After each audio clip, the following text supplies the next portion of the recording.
আজি যিমান যি পজিশ্যনত আছো সব আপোনালোকৰ কাৰণে সবৰ কাৰণে সব আশীৰ্বাদৰ সব মৰমৰ কাৰণে এইটো মই কেতিয়াও নাপাহৰো আৰু আপোনালোকে সবৰ আশীৰ্বাদ থাকিলে মোৰ এলবাম আহি আছে মোৰ গান আহি আছে আশা কৰি সবৰ ভাল লাগিব অসমৰ দৰ্শকে আপোনাৰ প্ৰথম যে এলবাম মানে পোষ্ট ইণ্ডিয়ান আইডল কেতিয়া মানে পাব বহুত জলদি পাব এতিয়া আমাৰ লেট হৈ গৈছে মই ভাবিছিলো বিহুৰ আগত ৰিলিজ কৰিম কিন্তু এটা অকমান লেট হৈ গ'ল তাৰ কাৰণে মই ৰিলিজ কৰা নাই মিউজিক মোৰ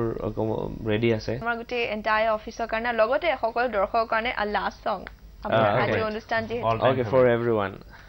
जब लाइफ हो आउट ऑफ कंट्रोल होठों को करके गोल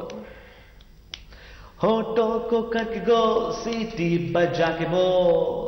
আৰু ইয়াৰ লগে লগে আমাৰ অনুষ্ঠান সামৰা সময় হৈছে thank you for watching us have a great day ahead and enjoy song of the day হয় আমাৰ দিনটোৰ গীতটো উপভোগ কৰক আৰু দিনটো কুশলে যাওক তাৰ কামনাৰে ধন্যবাদ